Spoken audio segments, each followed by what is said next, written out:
शिव बाबा ने हम बच्चों को आकर के ये तीसरी आंख बुद्धि की थी कि बच्चे, सृष्टि ये कर्म क्षेत्र है। कर्म जो जैसा हम बीज बोते हैं उसका हमको फल मिलता है। तुम्हें दुख मिलता है या सुख मिलता है, उसका कारण मैं खुद ही हूँ। खाना बोया पेड़ बबूल का, आम कहाँ से खाए। तो हम भगवान को दुख दूर करने के लिए पुकारते हैं। क्या जो दुख दूर करने वाला है क्या कभी दुख दे सकता है? जो दया का सागर है वो कभी बेरहम हो सकता है? जो प्रेम का सागर है क्या वो कभी घृणा कर सकता है? तो पहले ये समझने की बातें हैं कि परमात्मा जो हमारा पिता है, जो अति अति अति मीठा प्यारा पिता है, जिसके गुण ही हैं दुख हरता सुख करता, बिगड़ी को बनाने वाला, मुक्तेश्वर पाप कटेश्वर, सद्गति दाता, कल्याणकारी, जो सदा कल्याणकारी है, वो आकर के हमको बताते हैं कि बच्चे तुम्हारा अकल्याण तुमने खुद ही किया है। मैंने तो तुमको डबल ताजधारी बनाया था, पूजनीय बनाया था। संसार की जितनी भी रचना मैंने रची वो सर्वश्रेष्ठ थी, और उस सर्वश्रेष्ठ में भी तुम मेरी रचना अति श्रेष्ठ है।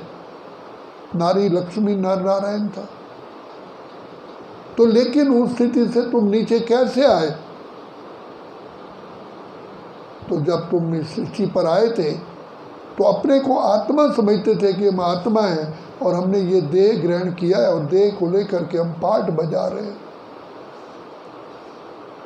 तो जैसे ही तुमने अपने आप को एक व्यक्ति एक मकान में किराए पर मकान ले रहता रहे, एक टाइम ऐसा आता है वो समझता है मेरा ही मकान है।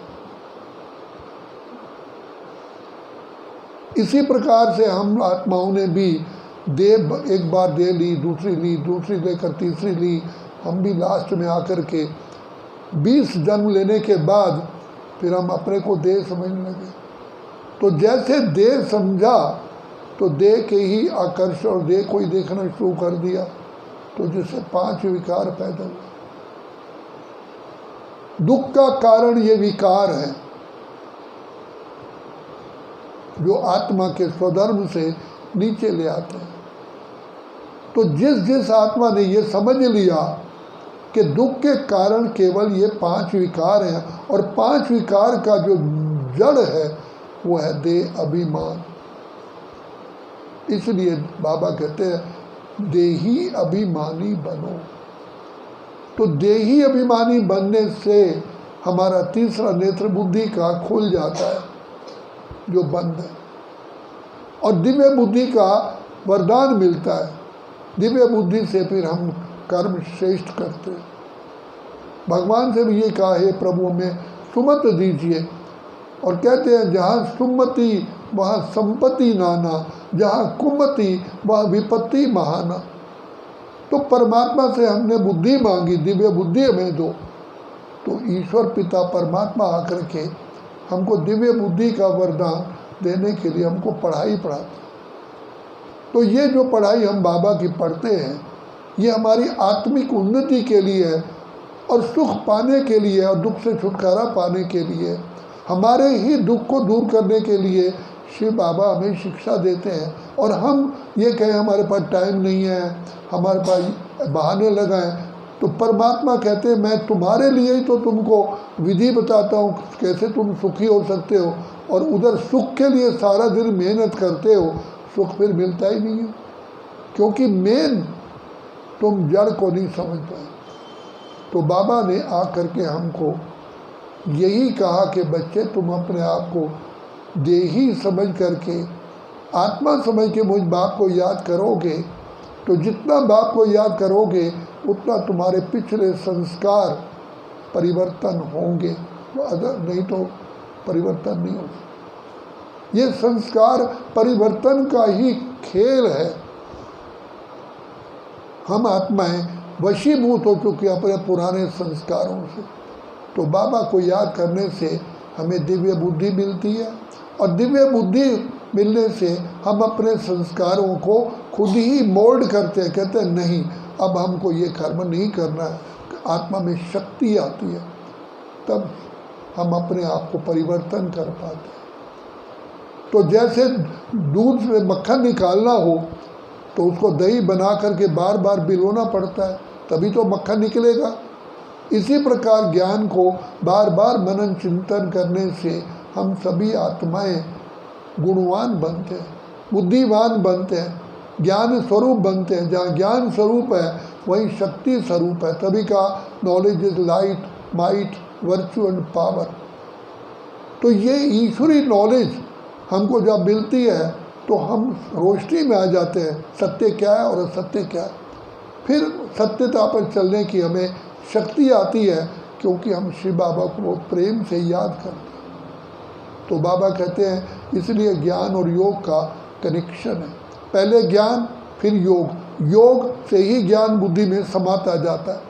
जैसे आपको कपड़ा मिला, बहुत मैला है, आपने साबुन लगाया, उसको धोया, फिर स्वच्छ होता है, फिर साबुन लगाते हैं, फिर स्वच्छ होता है। इसी प्रकार ये भी ऐसे है।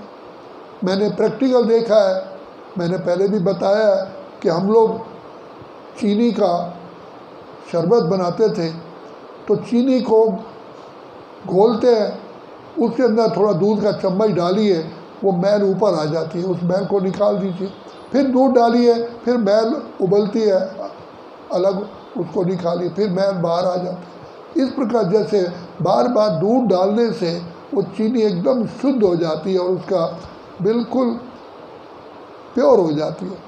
ऐसे ही हम आत्मा जितना शिव बाबा को याद करते हैं उतना ही हमारे अंदर पवित्रता, जहाँ पवित्रता आती है वहाँ सुख, शांति, आनंद, प्रेम, खुशी, ज्ञान, शक्तियाँ अपने आप।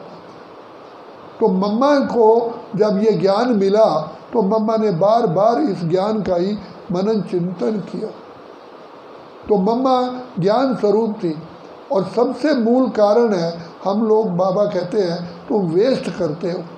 मम्मा का एक बार बताते हैं कि मम्मा गाड़ी में बैठी थी, रमेश भाई बॉम्बे वाले और निर्भयर भाई वहाँ गाड़ी में बैठे थे।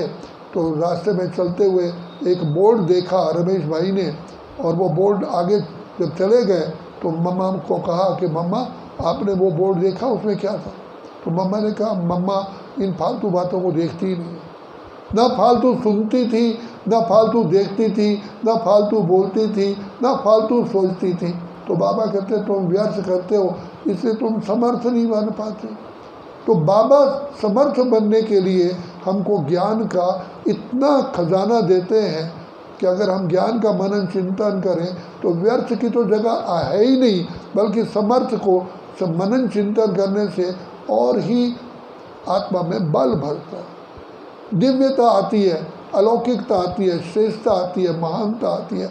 तो यही बनने कारण मम्मा ने ज्ञान को ही सबसे मुख्य अपना सब्जेक्ट समझा, इसलिए मम्मा सरस्वती कहलाई, ज्ञान की देवी कहलाई। ज्ञान ज्ञानेश्वरी ही फिर भविष्य में जा कर के राज राजेश्वरी बनती है। वही ज्ञान का खजाना हमें बाबा इस समय दे रहे हैं। इसलिए बाबा कहते हैं फॉलो फादर मदर।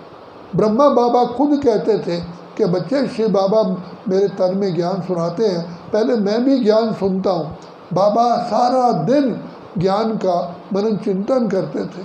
जब क्लास ख़त्म होती थी तो बड़ी दादियाँ बाबा के कमरे में जाती थी, बाबा कहते बच्चे आज बाबा ने क्या कहा, तो दादी जान की सारे का सारा रिपीट कर देते थे।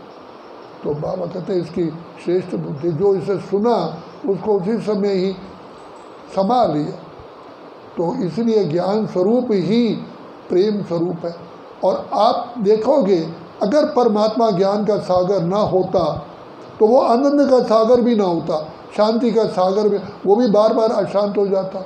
इसलिए बाबा कहते हैं बच्चे ज्ञान आने से, समझ आने से तुम आनंद की लहरों में लहराओगे, सुख की लहरों में लहराओगे, शांति की अनुभूति करोगे। अशांति का कारण ही है अज्ञान। हम लोग सुनते थे ignorance is the root cause of all evils, अज्ञानता ही सारी दुखों की जड़ है। तो बाप आकर के सत्य पिता आके हमें सत्य ज्ञान दे रहे हैं ये ज्ञान ही हमारे लिए औषधि है, ज्ञान ही हमारे लिए भोजन है, ज्ञान ही हमारे लिए मेन खुराक है। अच्छा, इसको धारण। ओके, ओम शांति।